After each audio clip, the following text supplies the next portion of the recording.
Hi everyone. I wanted to start this video recapping the last video and discussion of Charles Baxter's anecdote. One thing that I said is that it was an appeal to ethos, or an appeal to the character and trustworthiness and personality of the speaker, that made that problem making effective. It used anecdote to do so. It was a story from the first person point of view, who is also the writer.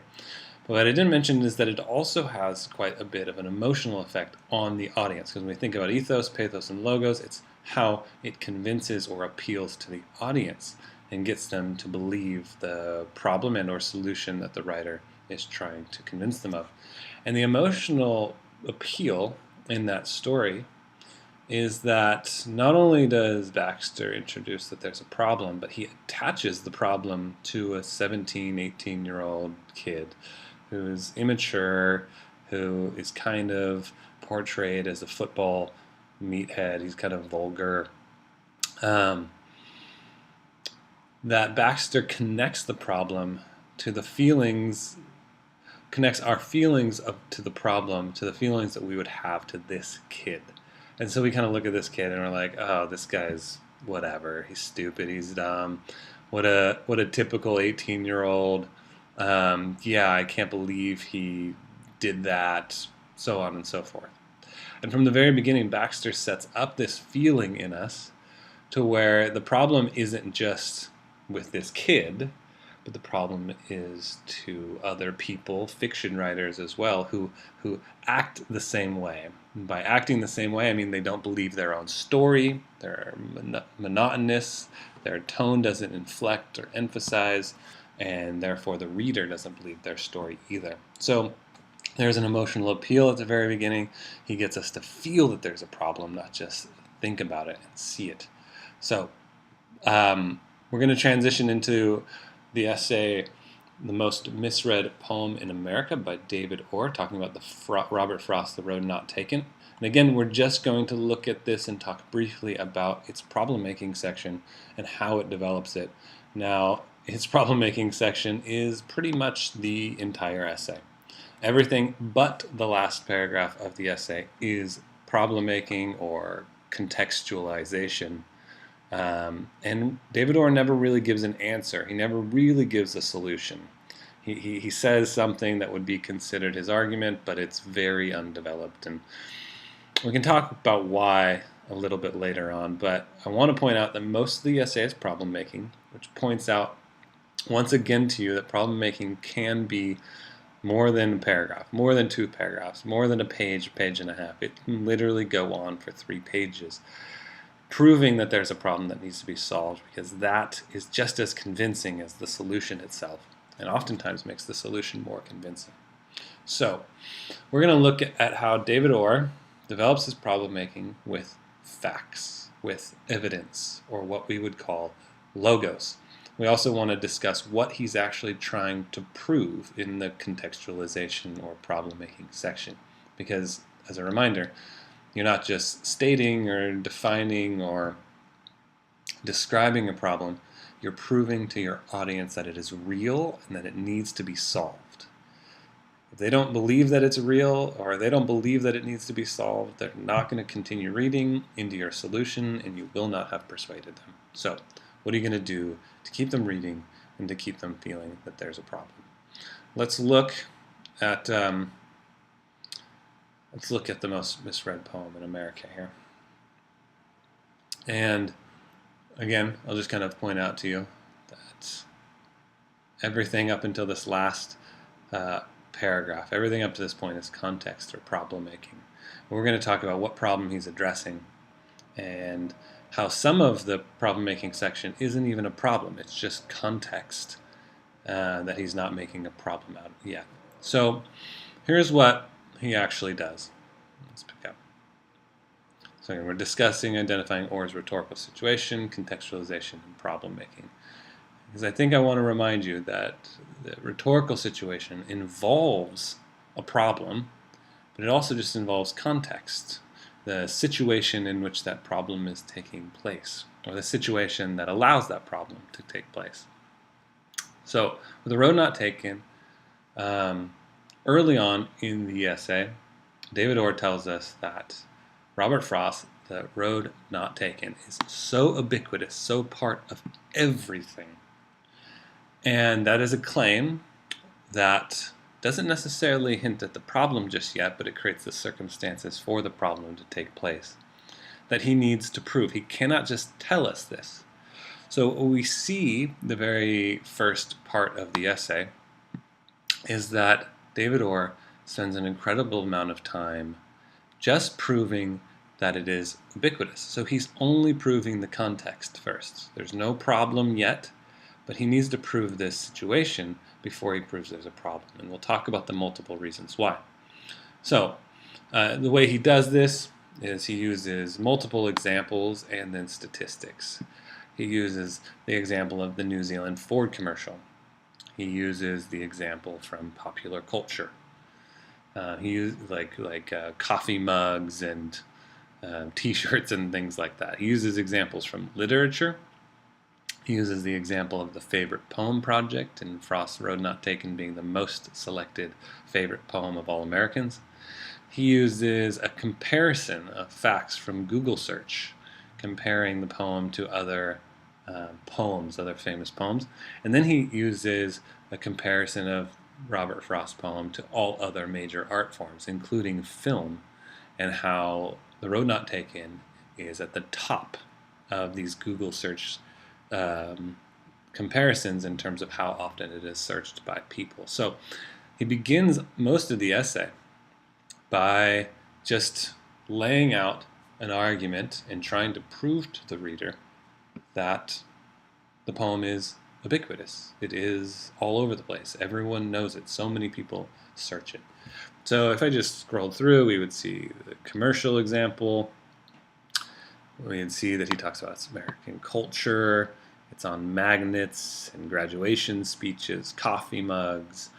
It's been in commercials that air on the web, commercials that air during the Super Bowl. Country music singers and pop music singers have all referred to it. It's been in TV shows like Taxi, Twilight. So these are pop culture examples of the poem's popularity and influence. Again, he's just trying to prove that it is popular, so he gives us all the areas that it's been used to prove that popularity.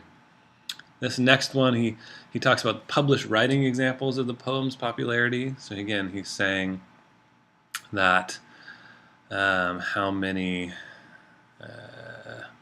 hundreds of books by authors, more than 400 books have the title or subtitle The Road Not Taken since Robert Frost wrote it. Anything from psychology to other essays or even other poems or such and such. And so he's showing, again, it's popular and ubiquitous there. But he's constantly thinking, well, what if my audience doesn't think this matters, right? What if this isn't a good enough reason to convince them that this is the most popular poem in the world? And so he continually asks himself that question and says, no, I need to keep going. I need to prove that it's a problem so that my audience doesn't just say, oh, well, yeah, I mean, it's used in commercials and in other, essays and books and poems and such, but that doesn't mean it's the most popular.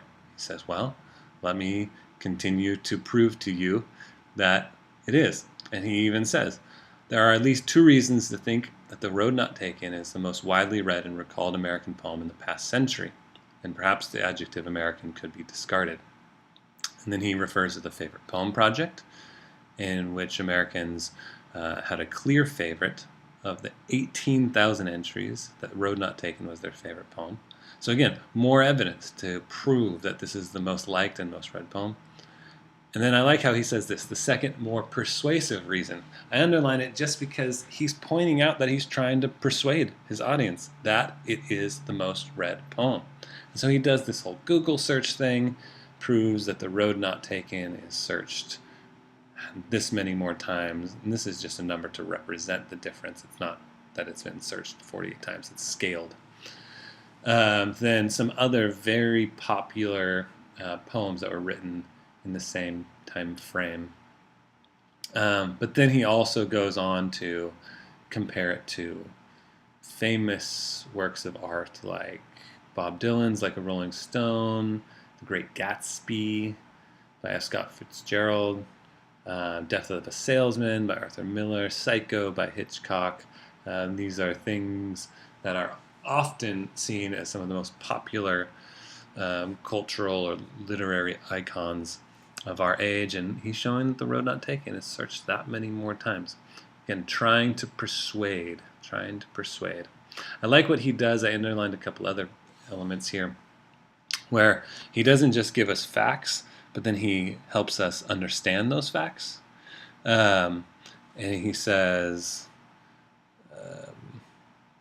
I'll just read it. According to Google, then, The Road Not Taken was at least 4 times as searched as the central text of the modernist era, The Wasteland, and at least 24 times as searched as the most anthologized poem by Ezra Pound. By comparison, this is even greater than the margin by which the term college football beats archery and water polo. So he puts it into perspective for the reader, because the reader, again, might say, what does it matter that The Road Not Taken was read as so many times more than The Wasteland? Well, he gives us an understanding, based on cultural references that we will get, that college football greatly outweighs. People love college football. People watch college football. We're obsessed with college football in America, but no one really ever talks about archery. So he connects the poem by Robert Frost to one of the most loved pastime sports in America and compares it to something that's not even really talked about at all. He does that again when he says, perhaps being the most popular poem is like being the most widely requested salad at a steakhouse. But because of this, he goes on to prove that it's not. This isn't a salad at the steakhouse. The metaphor seems to suggest that a steakhouse offers items like movies and novels that are more popular than poetry. But he's actually saying, no, this poem is searched more than these novels, more than these movies, so on and so forth. Which goes back to something I wrote down here. What is the need for the lengthy facts and examples? What is the purpose of proving that? Well, that's the secondary question. What is the need for the lengthy facts and examples?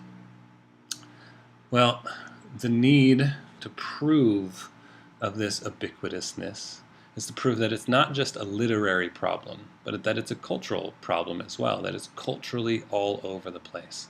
And he does that with these examples and with these statistics that use logical reasoning to prove to us that this context exists. Now, right after he finishes that, there is this break, indicated by the asterisk here, and then he starts moving into the problem. He immediately says, and almost everyone gets it wrong.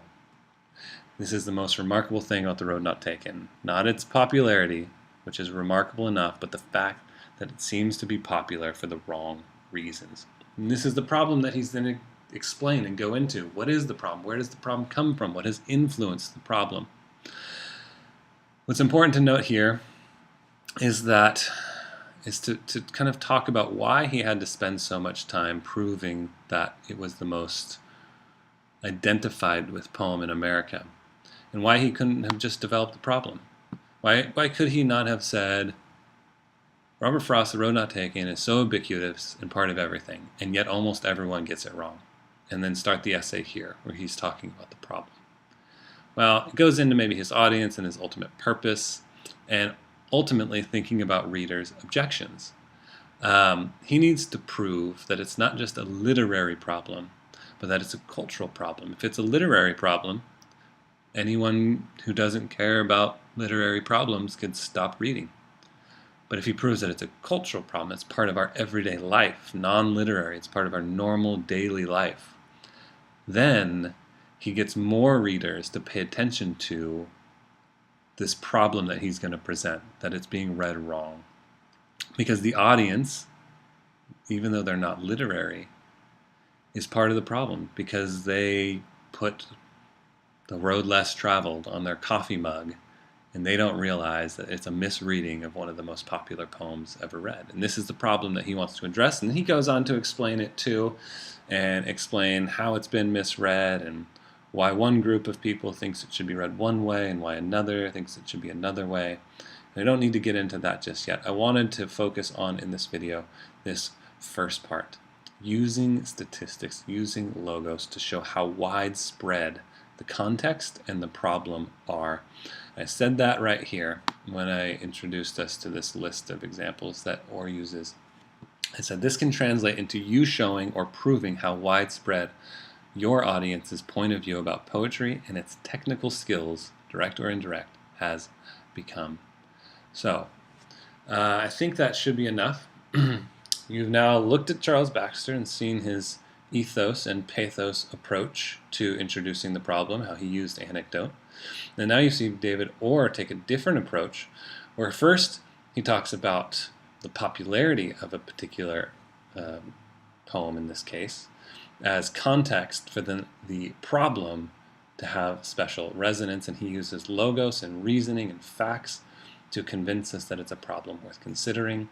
Those are our 3 appeals that we have in rhetoric that you can use in your problem-making approach to develop the problem and also prove to your audience that that problem exists and needs to be solved. So that's it for this video. I can't wait to see kind of what you guys choose. Some of you might choose anecdote, some of you might choose logo, some of you might do a little bit of both, some of you might use more pathos. Again, there's no right or wrong answer. How you develop your problem-making section comes down to how you think the best way to convince your audience of a problem is. And you have to know who your audience is in order to do so. And so this first draft is accomplishing both those things. Okay, bye.